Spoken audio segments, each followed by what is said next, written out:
How's it going out there, YouTube land and all substance on social media lands? Welcome to an all-new video. This video we're going to be doing a movie review of a new film that just came out this past Friday. It's a sequel to a 2018 horror film that is a part of the Conjuring universe. So we're going to get right into that. Before we do that, make sure you hit that subscribe button so you don't miss this video or any of the other videos I put up. As always, people, if you enjoy my content here on YouTube, definitely check out my other social media platforms such as Twitter, Facebook, Instagram, TikTok, all those great places I pretty much post on a regular basis, so definitely check those out. As always, people, let's get right into this.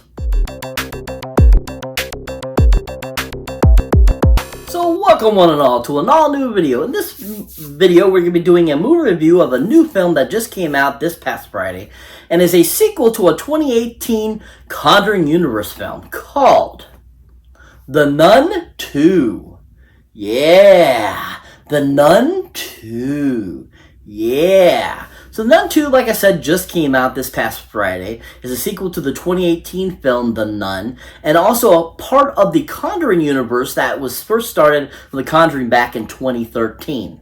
Now, The Nun actually made a brief appearance at the end of The Conjuring 2. So, basically, it's kind of an extension, these films, of or prequel extensions of The Conjuring 2, if you think about it.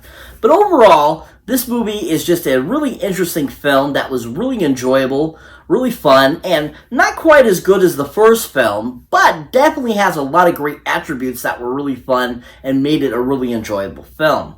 Now, this movie happens to be directed none other by a gentleman that goes by the name of Michael Chavez. Yeah, Michael Chavez. Yeah. So Michael Chavez, you might recognize as a horror director. He's directed a few other horror films over the years, and is just a really superb director, I think, and has a really good eye for making these films, and just has a really good eye of making horror films in general. And I really like what Michael does with his films. He makes them very entertaining, but at the same time very sophisticated, very knowledgeable, and gives you a lot of history behind, what is, this demonic possession or this entity or whatever it is based on. And he always does a good job of bringing all that that clarity to life and giving us a really solid film that's just enjoyable, entertaining, and knowledgeable at the same time. Now, another film that he directed, which I think is one of his best directing films, is a great film that came out a couple years ago that's also part of the Conjuring universe called The Curse of La Llorona. Yeah, The Curse of La Llorona.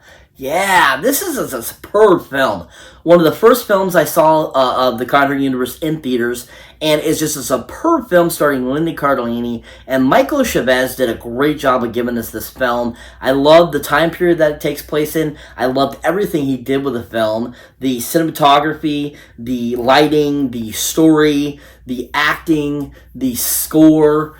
Everything about this film was just so well done. And I loved where he took it. And like I said, I liked how he gives us the information and gives us almost like a history lesson in the film itself, along with being entertaining, enjoyable, and having a great cast. And I love that they, it really roped well into the Conjuring universe, adding all the different subtexts that are related to the Conjuring universe as well. And I just really enjoyed how well Michael placed them and gave us, that connection to that universe with this film, and he just did a really great job. If you haven't seen anything else that Michael Chavez has directed, definitely check out The Curse of La Llorona. He did a phenomenal job with that film. But overall, I really enjoyed what he did with the film. He gave us a lot of great scares. He gave us a really great story, and overall just gave us a really well-rounded film that was enjoyable, fun, and just another great addition to the Conjuring universe. And at the same time, like I said, I think he did the same thing with this film, giving us really great scenery. He, took us to different, areas in Romania that were so enjoyable, and France as well. And he just gave us a really solid film that worked really well. And I think that he did a great job of drawing from the first film and adding to that story, and just did a really great job. If you haven't seen anything Michael Chavez has directed, definitely go check out The Nun in theaters now, The Nun 2. It's an amazing film, really well done, and very enjoyable. So just like the first Nun film, this movie doesn't have a huge cast, but but it does have a few different actors and actresses in this that are really great talent and were a really great addition to the cast. Now, of course, we have a few people returning from the first film, and then we have a few newcomers coming to this film that were really intricate and giving us a really decent story. Now, to start us off is kind of the main character herself, Miss Taysa Farmiga. Oh yeah, Taysa Farmiga! Woo, Taysa Farmiga! Yeah. Taysa Farmiga is a phenomenal actress. I really enjoyed watching her grow throughout her career, and from her days on American Horror Stories to through big budget pictures and stuff like that. I really have enjoyed her growth and how she's changed. And with the different characters that she's played, usually they're a very sad character. They've had a lot of tragedy in their life, stuff like that. It was nice to see her play a way type of different character, more of an upbeat character in this film, and being this sister character, Irene, that just was really well conceived and really well played out.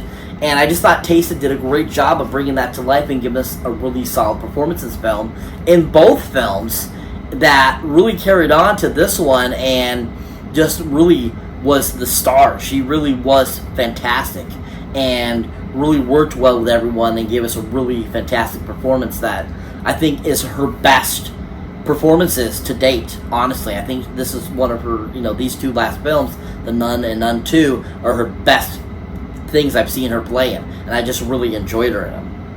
Now, another great film she was in that you should definitely check out if you have not seen is a great 2015 film that is a horror comedy called The Final Girls.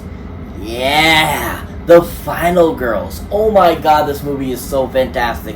It takes an 80s slasher film and basically takes all the main cast members and transports them into this classic slasher film, and they got to figure out how to get out of it. And Taysa Farmiga plays one of the main characters. And this is probably one of the first actual feature-length features I've seen her in, was this film, besides seeing her in American Horror Story. And she really did, a fun job in this film. I really enjoyed what she brought to it. I love how she really emanated what it was like to be, a woman that lost her mother very early and still dealing with it because it's only been a couple years since it happened. And I just enjoyed her in the film. I thought she was fun and she was hilarious, and at the same time I thought she was a really great addition, being that lead character, along with all these other great actors and actresses that were in this film that all worked so well together. And this movie is just so superbly done. I mean, the directors did a great job of giving this a really solid horror comedy film that I think was one of the best of 2015. It was utterly amazing and so well conceived. And I thought Taysa was just a great addition to that film and just did a fantastic job in it. If you haven't seen Taysa Farmiga in anything recently, definitely check her out in The Final Girls. She did a really phenomenal job in that film. But overall, I really enjoyed her presence in The Nun. I really enjoyed her character again, Sister Irene, and I love seeing her progression from the first to the second film. And I think it's interesting how they kept this all back in the 50s, which was a really great time for these types of occurrences to happen, I think, because of where technology was at the time. And I think that this was just a really fantastic film that she portrayed the character so well and just was a great addition to that film. If you haven't seen Taysa in anything recently or anything at all, definitely go check her out in The Nun 2 in theaters now. She was really superb. So that brings me to the final actress I like to talk about that was in this film. And this actress actually is a new character that was introduced into this film. She wasn't in the first film. And was an interesting addition to the film, and definitely, was an interesting character as well. And then, of course, is the actress known as Storm Reid. Oh yeah, Storm Reid, woo, Storm Reid, yeah! So you might recognize Storm Reid from the Wrinkle in Time remake that Disney brought out a couple years back. You might recognize her from a few other things over the last couple years.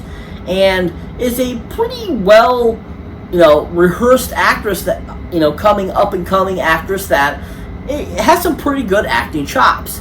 and I have been really impressed with her over the years, and I think she definitely, in this film, was a little over-exaggerated, her character, but overall she still was very enjoyable in the film, and I thought she was a good addition, and I thought she worked well with Teysa Farmiga, and I thought they did a good job of bringing, this other sister into the film that was, kind of a associate helping her out with the possession that's going on at this school. And I just thought that Storm did a pretty decent job. Now, another film Storm was in that I think is my favorite of hers to date is a great film that came out just a year ago or so, and is a part of the Searching universe called Missing. Yeah, Missing. This movie was absolutely fantastic. Absolutely loved it, and Storm was fantastic in this film. I love what she brought to the character. I love what she did with it. I liked all the emotion she brought to the character, and I thought she worked well with everyone that was in this film. And I thought she just did a good job of presenting what a person would be like to, trying to find out what happened to your parent or to a sibling or to a loved one, that you're supposed to pick them up and they don't pop up, and then you can't get any answers. What a person would do like that, what they would do to try to figure this out, and she just did a really good job. Her facial expressions in this film were really amazing too, because a lot of this film was supposed to be showing her through a screen on a computer, and she did such a great job of bringing those facial features to present and giving us a really well done performance facially. Kind of like how Jackie Chan is so good at that. She did a really good job with that and just showed that she has some pretty decent acting chops, and that can't wait to see what else she does in the future. If you haven't seen Storm Reid in anything recently, definitely go check her out in Missing. She did a really phenomenal job in that film. But overall, I thought she was a good addition and a great character in this film. I really enjoyed what she brought to it, even though some of her actions in the film I thought were a little over-exaggerated. But overall, I really enjoyed her character and thought she was a great addition to Sister Irene in this film, and really helped bring a new flavor to the film series and giving us this really great kind of fun performance that was just, enjoyable. If you haven't seen Storm Reid in anything, definitely go check her out in The Nun 2 now in theaters. She was fun. So what is The Nun 2 about? Basically, this film takes place 4 years after the first film, and one of the characters from the first film, who's Maurice, is actually possessed by the nun, and she is using him to get to a place where she can get this object that will allow her to come back to Earth and be present on Earth and basically kind of take over the world. And it's up to Sister Irene and her new fun other sister to stop her, and to stop her from coming and saving Maurice from being killed by the nun, and basically saving this boarding school as well over in France. It's really well done, really enjoyable. Michael did an amazing job with this film, just like he did with Chris LaLorona, and it was just a really enjoyable film, and I really enjoyed seeing it on the big screen. It just was a really fun film. Like I said, not as good as the first one, but definitely up there. I would say definitely not a 10 out of 10, but definitely 8 out of 10 for this film. It was still fun and entertaining, and definitely something I'll be adding to the collection. If you haven't seen it yet, definitely go check it out in theaters now. The Nun 2, really superb film, really well done, and definitely something you should check out. So that's it for this movie review, guys. As always, thank you for watching, thank you for liking, also thank you for subscribing. And if this is your first time here, or you have been here before, don't forget to check any older new videos but not seen mine yet. As always, people, if you want to show support for the channel, definitely check out my awesome Patreon page where you can get all kinds of extra accoutrement, bloopers, outtakes, all that kind of cool stuff on there that you don't get to see here on the YouTube. So definitely check that out. So as people, catch you next one.